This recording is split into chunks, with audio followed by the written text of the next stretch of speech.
സാന്ദ്രാനന്ദാവബോധാത്മകമനുപമിതങ്കാലദേശാവധിഭ്യാം നിർമുക്തം നിത്യമുക്തം നിഗമശതസഹസ്രേണ നിർഭാസ്യമാനം അസ്പഷ്ടം ദൃഷ്ടമാത്രേ പുനരുപുരുഷാർത്ഥാത്മകം ബ്രഹ്മതത്വം തത്താവത് സാക്ഷാത് കുരുപവനപുരേ ഹന്ത ഭാഗ്യം ജനാനാം. നമസ്കാരം. സനാതനധർമ്മ സംഹിതകളിലെ വിജ്ഞാനശകലങ്ങൾ പങ്കുവയ്ക്കാനുള്ള നാദശ്രീ ചാനലിലെ മറ്റൊരു എപ്പിസോഡിലേക്ക് എല്ലാവർക്കും സ്വാഗതം. പ്രിയരെ, ചാനൽ സബ്സ്ക്രൈബ് ചെയ്യാനും ലൈക്ക് ചെയ്യാനും ഓർമ്മപ്പെടുത്തിക്കൊള്ളുന്നു. സബ്സ്ക്രൈബ് ചെയ്ത് ലൈക്ക് ചെയ്തവർക്കെല്ലാം നന്ദി രേഖപ്പെടുത്തിക്കൊള്ളുന്നു. ശ്രീമദ് നാരായണീയത്തിലെ 58ാമത്തെ ദശകം 2 വിഷയമാണ്. ഒന്ന് പ്രലംബാസുരവധവും, അതായത് 3ാമത്തെ ശ്ലോകം 4-5 വരെ പ്രലംബാസുരവധവും, അതിനുശേഷം 7 മുതൽ ഋതുവർണ്ണനവുമാണ്. കാലാവസ്ഥയെ വർണ്ണിച്ചു. ഇനി ഭഗവാന്റെ വേണുഗാനത്തെയാണ് 59ാമത്തെ ദശകത്തിൽ വർണ്ണിക്കുന്നത്. അത് താതോദ്ധത രഥോദ്ധത എന്ന വൃത്തമാണ്. വളരെ സുഖമുള്ള ഒരു വൃത്തമാണ് ചെല്ലാൻ. ത്വദ്ബഭുർനവകളായ കോമളം പ്രേമദോഹനമശേഷമോഹനം ബ്രഹ്മതത്വപരചിന്മുദാത്മകം വീക്ഷ്യ സമ്മുമുകുരന്വകം സ്ത്രീയാ. വേണുഗാനത്തിന് മുമ്പേ, വേണുഗാനമാണ് പറയാൻ പോകുന്നത്, സ്ത്രീകളുടെ ഭഗവാനോടുള്ള മാനസിക അവസ്ഥയെ ഒന്നങ്ങനെ പറഞ്ഞിരിക്കുകയാണ്. ഭഗവാനെ, ഗുരുവായൂരപ്പ, അങ്ങേ കണ്ടാൽ ആരാണ് മോഹിക്കാതിരിക്കുക? 2ാമത്തെ ദശകത്തിൽ തന്നെ പറഞ്ഞു, സൗന്ദര്യോത്തരതോപി സുന്ദരതരം. എന്തൊക്കെ പറഞ്ഞാലും ഏത് ദേവതയെ നോക്കിയാലും സുന്ദരക്കുട്ടപ്പൻ ഗുരുവായൂരപ്പൻ തന്നെ, അതിന് സംശയമൊന്നുമില്ല. ഇത്ര മനുഷ്യന് ആസ്വാദ്യമായിട്ടുള്ള ഒരു രൂപം, ഏത് രൂപവും ഭക്തന് ആസ്വാദ്യമാണെന്ന് പറയും.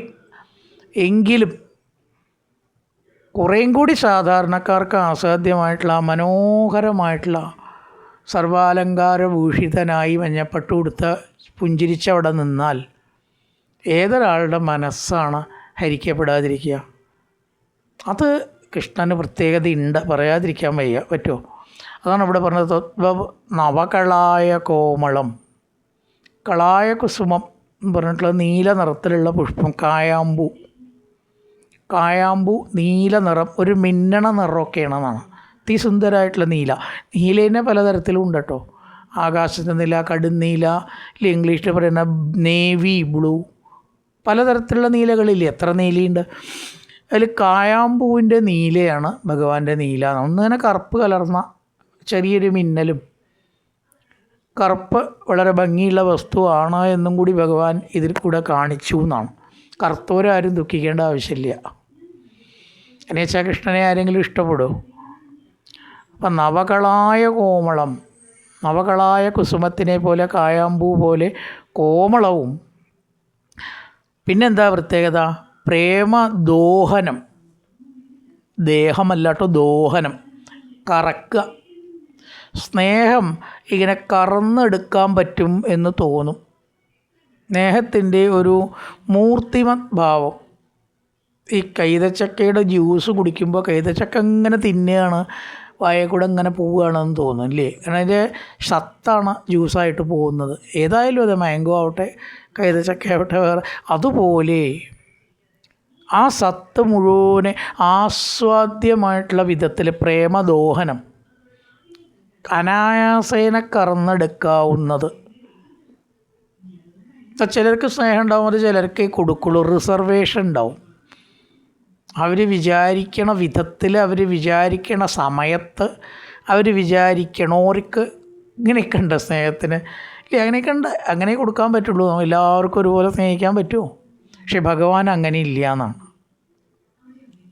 ഓരോരുത്തരും ഗുരുവായൂർ പോയാൽ എന്താ പറയുക, എൻ്റെ ഗുരുവായൂരപ്പാ, ഈ എൻ്റെ ഗുരുവായൂരപ്പൻ തനിക്ക് മാത്രമാണോ? എല്ലാവരുടെയും മാനത്തെ അമ്പിളിമാമനെ പോലെയാണ് അല്ലേ? അപ്പം എല്ലാവർക്കും അത് പിശുക്ക് കൂടാതെ, ഒരു വേർതിരിവില്ലാതെ, പ്രയാസമുണ്ടോ? അതുമില്ല. വിശ്വസിച്ച് കഴിഞ്ഞാൽ വേഗം കയ്യിൽ കിട്ടും. അതൊക്കെയാണ് ഇവിടെ പ്രേമദോഹനം. ഒരു വാക്കിന് പല അർത്ഥമുണ്ട് കേട്ടോ. പ്രേമം കറന്നെടുക്കാം എന്ന് തോന്നുന്ന വിധത്തിലുള്ളതും കിട്ടും. കിട്ടാത്തതിനെ ആർക്കും ഉണ്ടായിട്ട് കാര്യമില്ല. മാനത്ത് അമ്പിളിമാമ ഉണ്ടായിട്ട് വല്ല കാര്യമുണ്ടോ? നിലാവ് കിട്ടും, ഇത്രയേ ഉള്ളൂ. അമ്പിളിമാമനെ കിട്ടില്ല, അതൊരു ഉപമയാണ് കേട്ടോ. അമ്പിളിമാമയെ പോലെ നമുക്ക് ഗുണമൊക്കെ ഉണ്ട്, നിലാവുമുണ്ട്, പക്ഷെ അതിനെ കയ്യിൽ കിട്ടില്ല. അപ്പോൾ കിട്ടാത്തതിന് നമ്മളങ്ങനെ പറയും, മാനത്ത് അമ്പിളിമാമ ഉണ്ടായിട്ട് നമുക്ക് വല്ല കാര്യമുണ്ടോ എന്ന്. എന്നാൽ അതുപോലെയല്ല ഇവിടെ. പിന്നെ പറഞ്ഞു അശേഷമോഹനം, എല്ലാവർക്കും മോഹം ഉണ്ടാക്കി തീർക്കും. കൃഷ്ണൻ്റെ ഒരു പ്രത്യേകതയാണത്. അവിടെയാണ് ഭക്തന്മാർ പലപ്പോഴും തോൽക്കുക. എന്താ അറിയൂ, മനോഹരമായിട്ടുള്ള ഭഗവാന്റെ സ്വരൂപ വർണ്ണനകളും പീലിക്കാർ കൂന്തൽ കെട്ടിട്ടഴകൊടു നെടിലേ ചാരുഘോരോചനം ചേർത്തേലസ്തും പൊഞ്ചിലമ്പും വളകളുമണിയിച്ചമ്മതന്നംഗഭാഗേ. പശുവിനെ കറക്കണ അമ്മയുടെ മുതുകത്ത് ചാരി അല്ലെങ്കിൽ അമ്മയുടെ അടുത്തിങ്ങനെ നിൽക്കുന്ന പീലി ഒക്കെ ചാർത്തിയിട്ടുള്ള ഭഗവാനെ ഭജിച്ചിട്ട് നമുക്ക് കുറേ കാര്യങ്ങൾ ഉണ്ടായില്ല എന്ന് വിചാരിച്ചാലും ഉണ്ടായില്ല എന്ന് വിചാരിക്കുക. ചില പരാജയങ്ങൾ ഭഗവാനെ നമുക്ക് വിടാൻ തോന്നില്ല. മനസ്സിലായോ? എന്താ ചോദിച്ചാൽ അത് ഭഗവാന്റെ ഒരു പ്രത്യേകതയാണ്. ഒന്നും എനിക്ക് തന്നില്ല, ആയിക്കോട്ടെ കൃഷ്ണ, ഞാൻ കൃഷ്ണനെ കണ്ടോളാം, കാണിച്ചു തരാം, അതൊന്നും ഭക്തൻ വിചാരിക്കില്ല എന്നാണ്. ആയിക്കോട്ടെ, എനിക്കത്ര അർഹതയുള്ളൂ എന്ന് ഞാനാണ് കൂട്ടുക. ഇതൊക്കെ ഈശ്വരന് ഭക്തി കണ്ടു ഗുണമില്ല എന്ന് ഒരിക്കലും ഭക്തൻ പറയില്ല. എൻ്റെ പരിമിതി ഇത്രയേ ഉള്ളൂ. വെള്ളം പാത്രത്തിലൊഴിച്ചാൽ നിൽക്കില്ല എന്നുള്ളത് വെള്ളത്തിൻ്റെ ദോഷമില്ല. പാത്രം ഓട്ടയച്ചാൽ എന്താ ചെയ്യുക? ഓട്ടപാത്രത്തിൽ വെള്ളം ഒഴിച്ചിട്ടേ പാത്രത്തിൽ നിൽക്കാത്ത വസ്തുവാണോ വെള്ളം എന്ന് പറഞ്ഞിട്ട് വല്ല കാര്യമുണ്ടോ? അതുപോലെ നമ്മുടെ പാത്രത്തിൻ്റെ എന്തൊക്കെയോ പാളിച്ചകളുണ്ട്. ഇത്രയൊക്കെ ആൾക്കാർ പറഞ്ഞിട്ടുള്ള കാരുണ്യം നമ്മളിലുണ്ടായില്ല. അത് ഭഗവാന്റെ കുറ്റമല്ല, നമ്മുടെ പരിമിതിയാണ്. നാഴിയിൽ നാനാഴി കൊള്ളില്ല, അങ്ങനെ ഭക്തൻ ചിന്തിക്കൂ എന്നാണ്. പിന്നെയും ആ സൗന്ദര്യം ഇങ്ങോട്ട് കാണുമ്പോൾ അല്ലെങ്കിൽ വർണ്ണിക്കുമ്പോൾ, നല്ലൊരു ഫോട്ടോ കാണുമ്പോൾ നോക്കി നിൽക്കാണ്ട് ഭക്തന് കഴിയില്ല. നീ ആ നാമേ ചെല്ലില്ല എന്നൊക്കെ നമ്മളിടയ്ക്ക് വിചാരിക്കും. ആ സമയമായാൽ നമുക്കുണ്ടോ ഇരിക്കുക പ്രതി ഭഗവാനെ? അതല്ലാണ്ട് നമുക്ക് എന്താണ് ഈ ലോകത്തിൽ സുഖം കിട്ടുന്നത്? എല്ലാറ്റിൽ നിന്നും ദുഃഖമല്ലേ കിട്ടുന്നത്. അതുകൊണ്ട് പ്രേമദോഹനം അശേഷമോഹനം കൃഷ്ണനെ സംബന്ധിച്ച് പ്രത്യേകിച്ചുണ്ടത്. അവിടെ ഒരുപാട് പട്ടേരിപ്പാട് മറ്റ് ദൈവങ്ങളിൽ നിന്ന് കുറച്ചിങ്ങനെ കൃഷ്ണനെ ഒരു പക്ഷഭേദപരമായിട്ട് പ്രതിപാദിക്കും. പലതിക്കലുണ്ടത്. അവസാനമൊക്കെ നല്ലോണം കാണാം. അത് തെറ്റൊന്നുമില്ല, ഭക്തി കൊണ്ടല്ലേ. ഭക്തി കൊണ്ട് ഭക്തൻ എന്ത് ചെയ്താലും ഭഗവാൻ അതുഷ്ടാണ്. അപ്പോൾ എൻ്റെ കൃഷ്ണൻ, ആ കൃഷ്ണനുള്ള പ്രത്യേകത, വിഷ്ണുവിനുള്ള ഉത്കർഷത, ശ്രേഷ്ഠത, ഇതൊക്കെ അങ്ങനെ പട്ടേരിപ്പാട് നാരായണീയത്തിലാണ് അത് വളരെയധികം പറയുക. ആ പ്രേമദോഹനം അശേഷമോഹനം, എല്ലാവർക്കും കൃഷ്ണനിൽ ആഗ്രഹം ഉണ്ടാവും. കുട്ടികൾക്ക് അതേ കൃഷ്ണകഥ കേൾക്കുക, കൃഷ്ണനെ കാണുക, ഒരു കൃഷ്ണ വിഗ്രഹം ഉണ്ടെങ്കിൽ അത് നോക്കിയിരിക്കുക, അതൊക്കെ അശേഷമോഹനം. ഇനി പറയണം ബ്രഹ്മതത്വപരചിന്മുദാത്മകം വീക്ഷതം മുമുകുരന്വകം സ്ത്രീയ. സാധാരണ ഒരു ആളുടെ ഭംഗി എന്ന് പറയുന്നതാണോ എന്ന് ചോദിച്ചാൽ അല്ല. ബ്രഹ്മതത്വപരചിന്മുദാത്മകമാണ്. ദേവിയുടെ സൗന്ദര്യം ലളിതാ സഹസ്രനാമത്തിൽ പലതും വർണ്ണിക്കും. പല ശരീരഭാഗങ്ങൾ സ്ത്രീകളുടെ എടുത്തിട്ട് പറയും. അല്ല, ഏതോ ഒരു നേതാവ് പറഞ്ഞു, ഇത് സ്ത്രീകളെ അപമാനിക്കലല്ലേ, ഇങ്ങനെയാണോ ദേവിയെ സ്തുതിക്കുക? അതിൻ്റെ തത്വം അറിയാഞ്ഞിട്ടാണ് അങ്ങനെ പറയണത്. തത്വം അറിയാതെ ആർക്കെന്താ പറഞ്ഞുകൂടാത്തത്? ഒരിക്കലുമല്ല. ദേവിയെ എങ്ങനെ ശങ്കരാചാര്യരൊക്കെ ഇഷ്ടം പോലെ സൗന്ദര്യലഹരിയിൽ അങ്ങനത്തെ ഭാഗങ്ങൾ വർണ്ണിച്ചിട്ടുണ്ട്.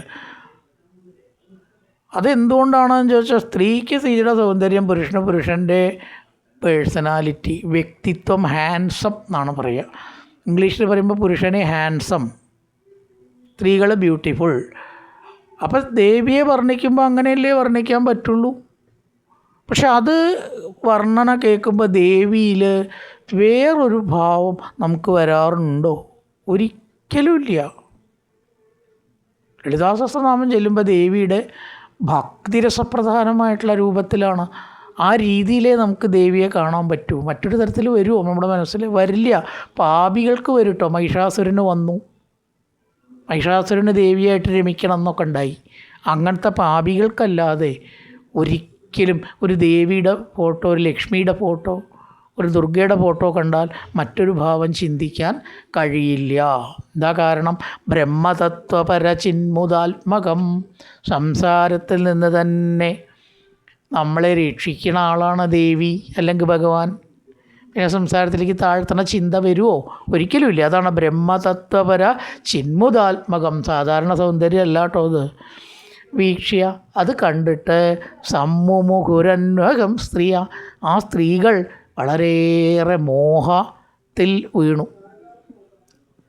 അവിടെ തന്നെ ഗോപസ്ത്രീകൾക്ക് കൃഷ്ണനോട് ഉണ്ടായിരുന്ന അനുരാഗം ഏത് തരത്തിലായിരുന്നു എന്നതിനെ പറ്റി ചില്ലറ അഭിപ്രായ വ്യത്യാസങ്ങൾ ഉണ്ടാവാറുണ്ട്. ചില വ്യാഖ്യാനങ്ങളിലൊക്കെ അവർക്ക് കാമാസക്തി കൃഷ്ണനോടുണ്ടായി എന്നുള്ള നിലയ്ക്കൊക്കെ കാണാം. പക്ഷേ യഥാർത്ഥത്തിൽ അത് തെറ്റാണ്. അറിവുള്ളവർ അതിനോട് യോജിക്കുന്നില്ല. അതാണ് ഇവിടെ തുടക്കത്തിൽ തന്നെ പട്ടേരിപ്പാട് ബ്രഹ്മതത്വപര ചിന്മുദാത്മകം.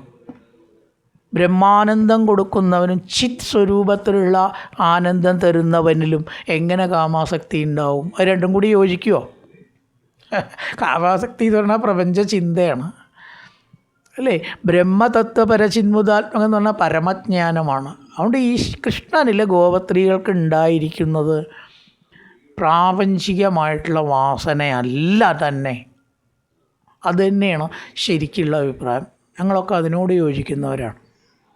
കാമാസക്തി കൊണ്ട് കൃഷ്ണനെ അവർ ആഗ്രഹിച്ചില്ല, പ്രാപിക്കാൻ ആഗ്രഹിച്ചിട്ടില്ല.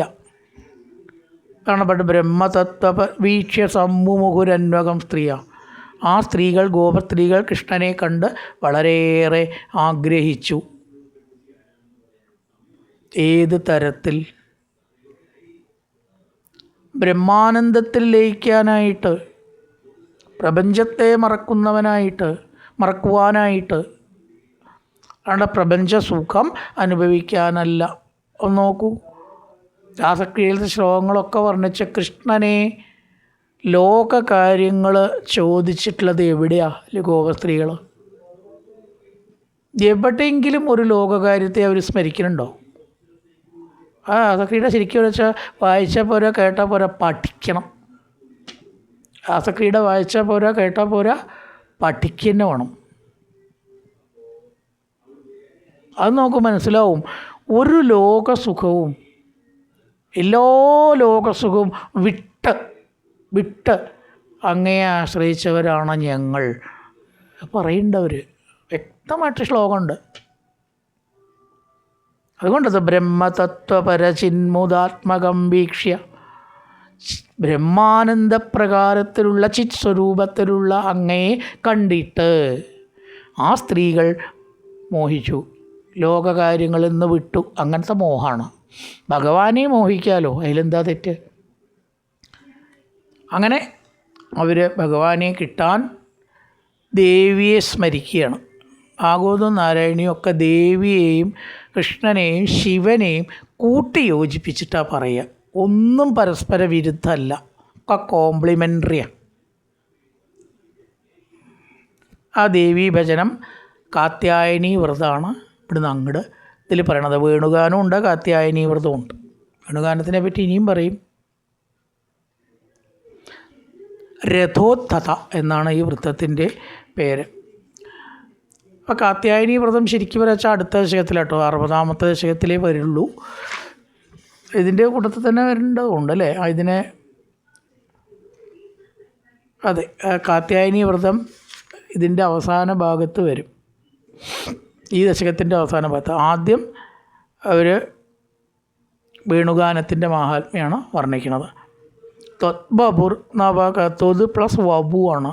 വബു ത്വത്ബപുർ നവകളായ കോമളം പ്രേമദോഹനം അശേഷമോഹനം ഒക്കെ വിശേഷണമാണ്.